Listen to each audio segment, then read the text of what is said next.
I'm Patrick Barch. I am a Senior Director of Product Management at Capital One. I currently lead product management for Capital One Slingshot, which is a new product to come out of a new line of business from Capital One called Capital One Software.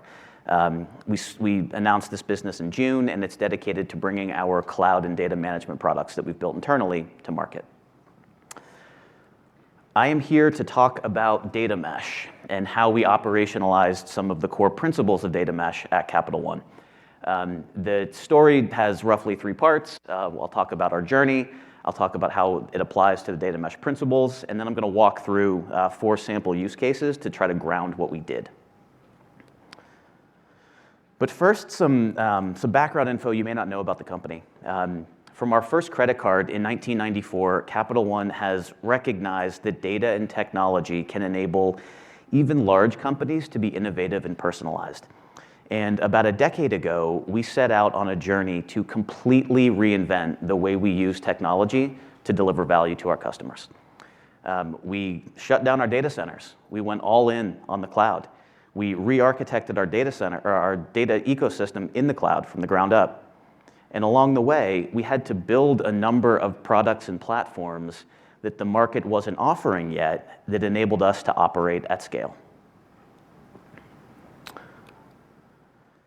I'm going to take a step back and walk you through some of the key learnings from our journey, but the macro context in which we're all operating these days. Moving to the cloud creates an environment with way more data coming from way more sources being stored in way more places. And your analysts and scientists are demanding instant access to all of that data via self-service in the tool and consumption pattern of their choice. That's all happening against a backdrop of patchwork privacy legislation that's popping up all over the world. So, how do you manage something like that? And oh, by the way, you have to get this right because, pick your phrase, data is the new oil, data is the new gold. At Capital One, we say data is the air that we breathe. Companies are recognizing that the key to success in today's tech-driven landscape is creating value out of your data. So, no pressure. Early in our journey, we knew we were going to have to think differently about some of the challenges in our data ecosystem. So we deliberately invested in product management and design thinking. And so we pretty classically started with who are our customers, who are our users, what are their jobs to be done, and what are their challenges. And what we found is that you've got your teams responsible for publishing high-quality data to a shared location. Downstream, you've got your analysts and scientists looking to use that high-quality data to make business decisions. You've got your teams responsible for defining and enforcing data governance policy across the enterprise. And lastly, you've got your infrastructure management teams that have to manage the platforms that power all of these use cases. Now, this is oversimplified. These aren't necessarily unique people. These are more modes of operating that a single person may adopt in the course of doing their job. An analyst who creates a new insight in something like a Databricks notebook, and now they want to publish it back to the shared environment. So when you have all these people operating across all these different modes, there is a lot of room for miscommunication, and there is a lot of room for error. And so you're seeing the market respond by offering lots of different types of tools for these user groups. And your company may go out and get a bunch of these tools. And so it'll be common for a single person to have to hop between 6 or 7 different tools and processes just to complete a task like publishing a new data set. And by the way, this list isn't complete or as neatly aligned as it's shown here. Data catalogs these days are being marketed both as discovery tools and governance tools. Data protection actually requires a suite of tools to scan for sensitive data in the clear and make sure it's protected with something like tokenization or encryption. So, your company takes a bunch of these tools, they piece them together, and at the end of the day, maybe you get something that looks like this. Now, before you take a picture of this slide, I just want to warn you, people in the back, this doesn't work. Why doesn't this work? Well, let's look at our data publishing friend here on the left. This person first needs to go to their ETL and pipeline tool to configure some jobs. Then they have to go to their catalog to get data registered. They have to make sure their data quality is being checked. They have to make sure their data is protected with the right entitlement. They have to make sure lineage is being captured. And then they probably have to go tap somebody on the infrastructure team on the shoulder to get an S3 bucket, an S3 location, a Snowflake table created. And then what happens if changes are required? What happens if the schema changes? What happens if there's a data quality issue? How does this data publisher find and contact all of the downstream users to let them know a change is coming? If you're a consumer of this data, how do you know whether you're using the right data across all of these different touch points?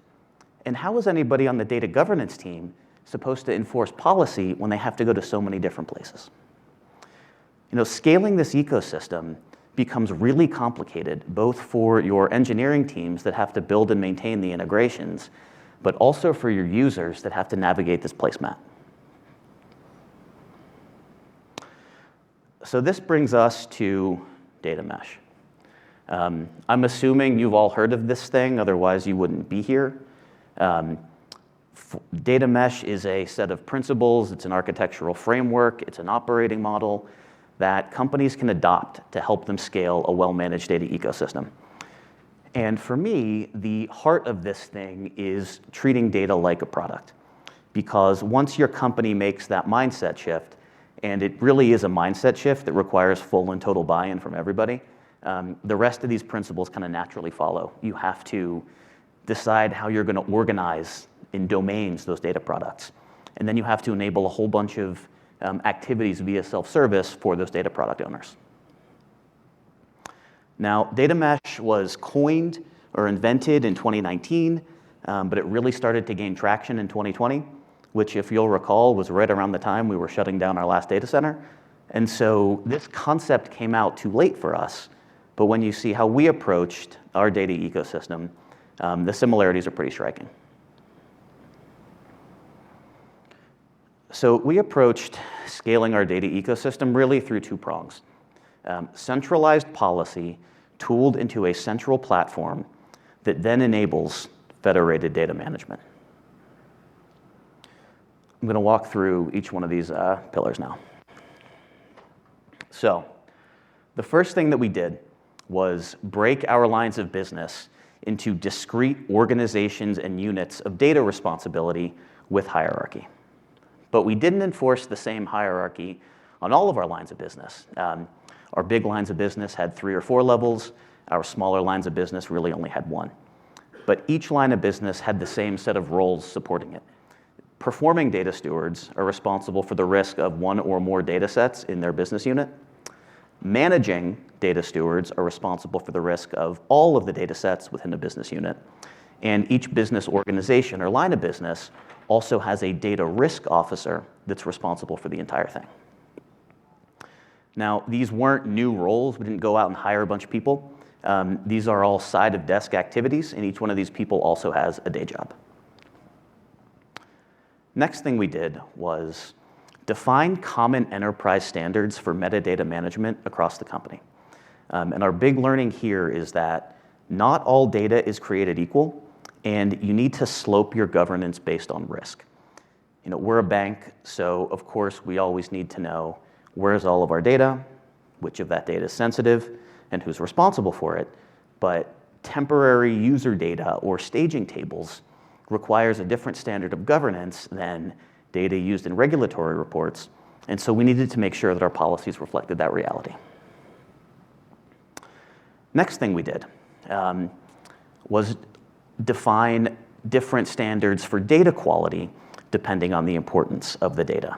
And so, if you never intend to share data beyond a single application, we really only enforce a bare minimum of data quality standards.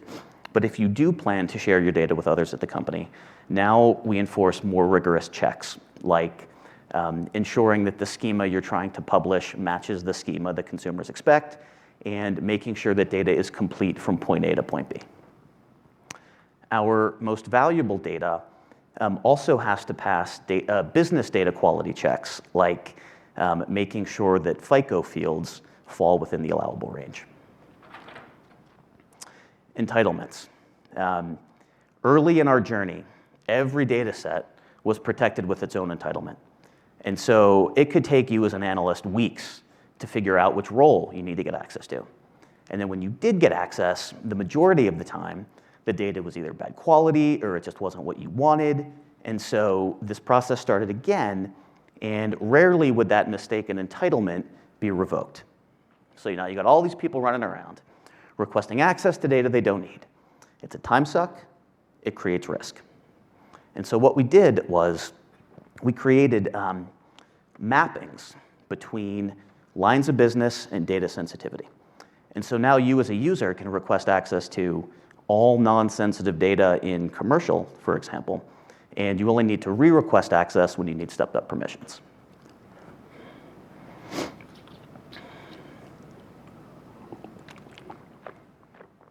Okay.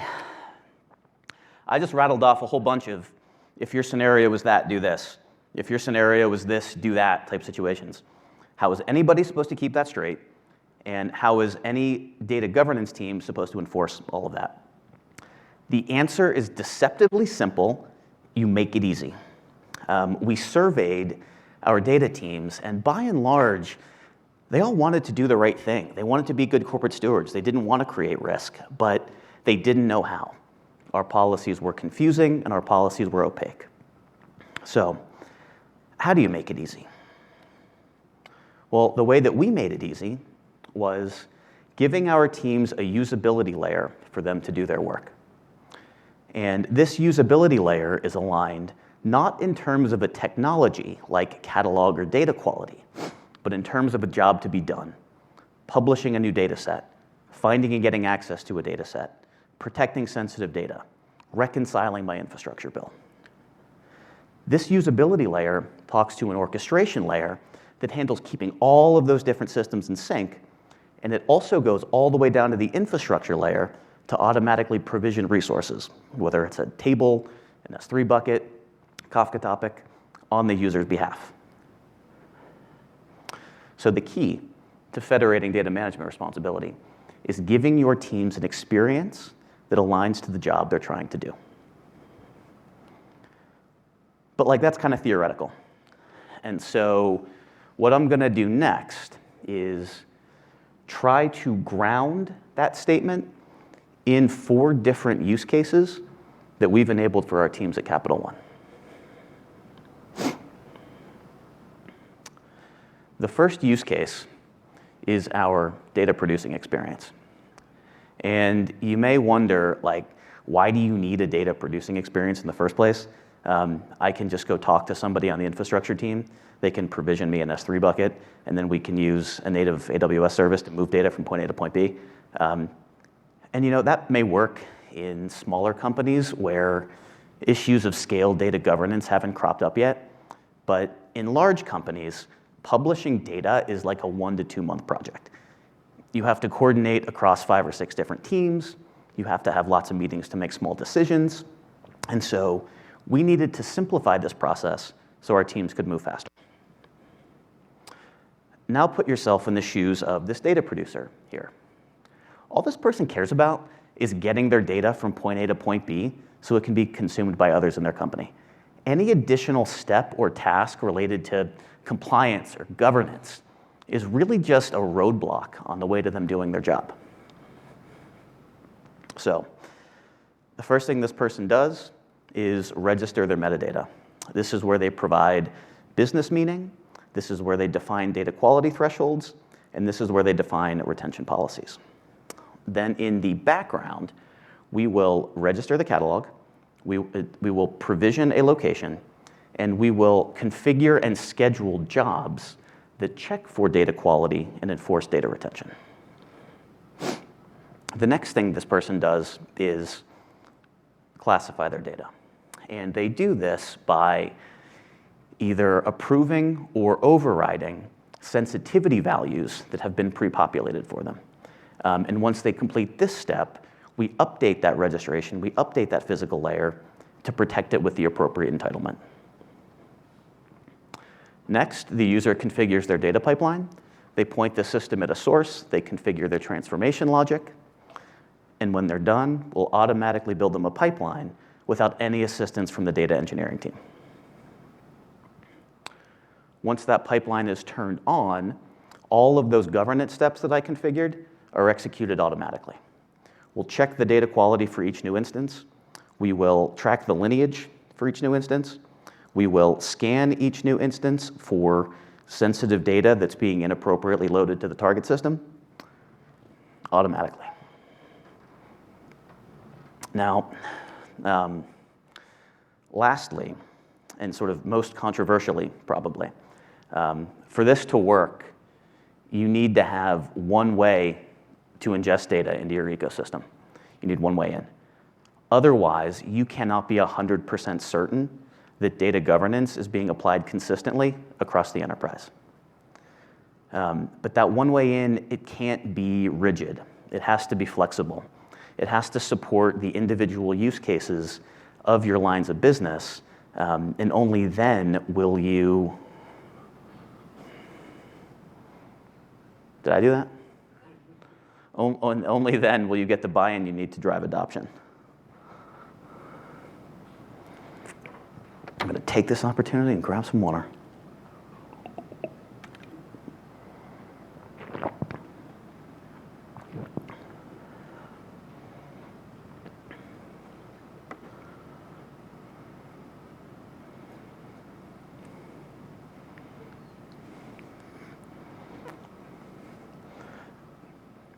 Can you fix me in the back here, or do I have to go and do it up here?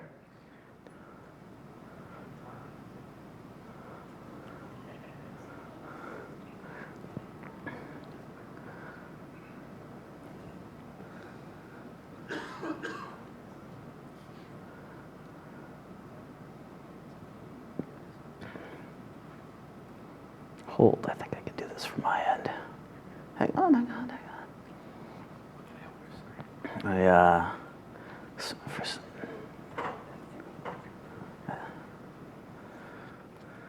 We're back. Thank you. Glad I could help. Awesome. All right.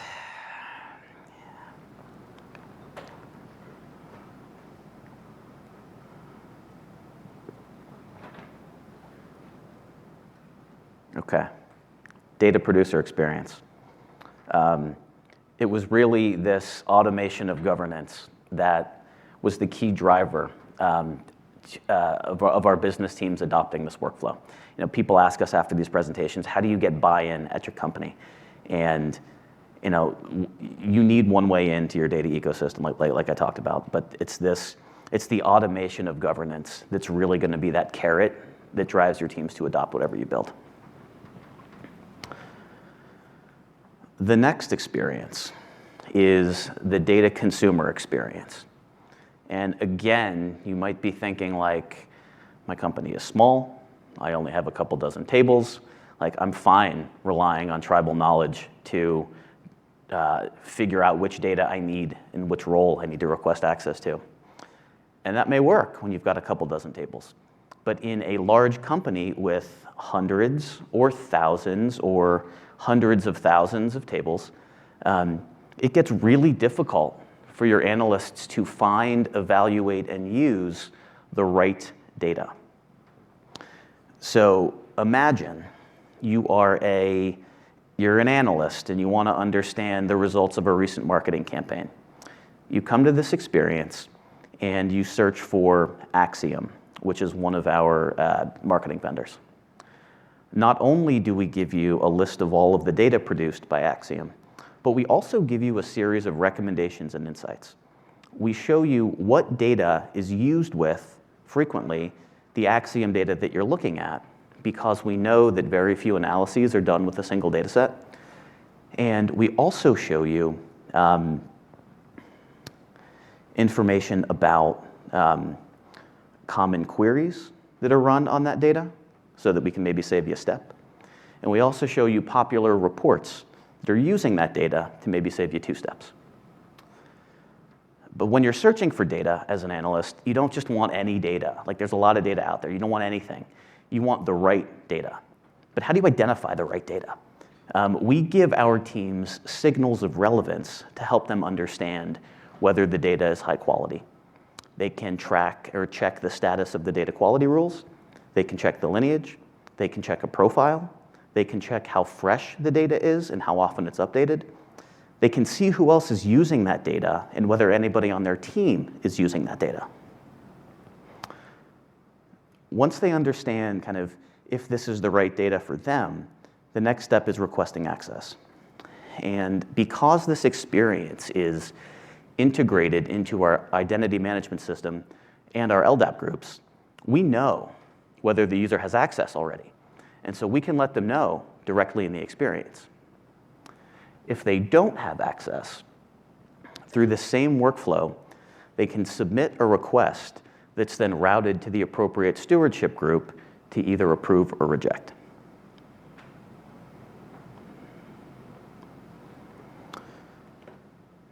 The next experience I'm going to talk about is our self-service data governance experience. And what I want to highlight here is how what we've built enables two different persona groups to work together seamlessly. So on one hand, on the left-hand side here, you've got your risk management teams that are responsible for defining data governance policy that is then automatically incorporated into all of our data workflows. And then on the right-hand side, those same teams proactively receive compliance reports that let them know things like what percentage of our data is registered, how are we doing addressing our data quality incidents, have we discovered any sensitive data in the clear that we need to remediate.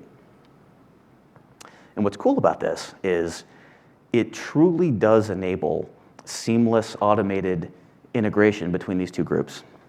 And so, if one of our automated processes detects that there's sensitive data in the clear somewhere, it'll automatically trigger an alert to this data product owner. This data product owner can jump into a workflow and initiate a remediation plan, whether that's tokenizing the data, whether that's purging the data, whether it's something else. And the action that they take is automatically added to one of these compliance reports that's then regularly reviewed by our risk management team.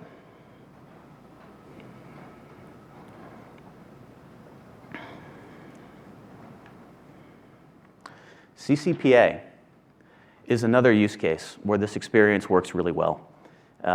Customer calls up, they say, delete all of my data. We use almost this exact same workflow to ensure a fully auditable and complete purge process. But anytime you mess with data in production, you can never take that lightly. The decisions need to be auditable. You have to maintain separation of duties.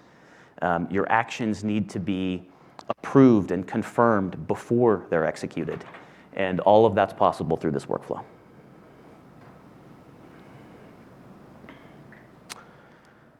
Now, this is the last experience I'm going to talk about. Data mesh calls for not just federating data management, but also data infrastructure. And I'm going to tell this story through the lens of how we manage our Snowflake costs at Capital One, because we're actually showcasing this product at our booth on the expo floor. We've built a self-service tool that lets you as a business team manage your own infrastructure while trusting that DBA best practices are being followed and good cost controls are being enforced. Now, let's say you're a team lead for a group of analysts, you're a line of business tech lead, you have a new project that requires some dedicated compute. You can come to this experience and you can request the provisioning of a new Snowflake warehouse, and you can manage who has access to it. That request goes through an approval workflow, and at the end, the resource is automatically provisioned for you without any data engineering help. On the back end, we're capturing business metadata like the line of business, the project, the owner, the approver, so that it makes it really easy for your central team to charge back resources to the appropriate cost center at the end of the month. But we realized that just provisioning infrastructure wasn't enough. We also needed to give our teams a way to self-manage and make sure that they were using that infrastructure as efficiently as possible. And so we built several dashboards that track cost predictions, cost trends, cost spikes. We've built several alerts that detect cost anomalies and let you know when there's a problem. And some of those alerts also come with recommendations on how you can troubleshoot the issue. Now, this product really drove a ton of value at Capital One. We saved ourselves about 27% on our projected Snowflake costs. We saved our teams about 55,000 hours of manual activity through the elimination of change orders. We reduced our cost per query by about 43%. And our business teams were able to onboard like 450 new use cases on their own since our Teradata migration. And so, if you're interested in seeing more about how we did this, like I said, the product is at our booth here. You can also find more on capitalone.com/software. So the key takeaway on this slide, though, is once your costs become predictable and manageable, particularly in cloud environments where you're now paying as you go, your central team stops being a bottleneck, and that's really what enables your business teams to move at their own pace.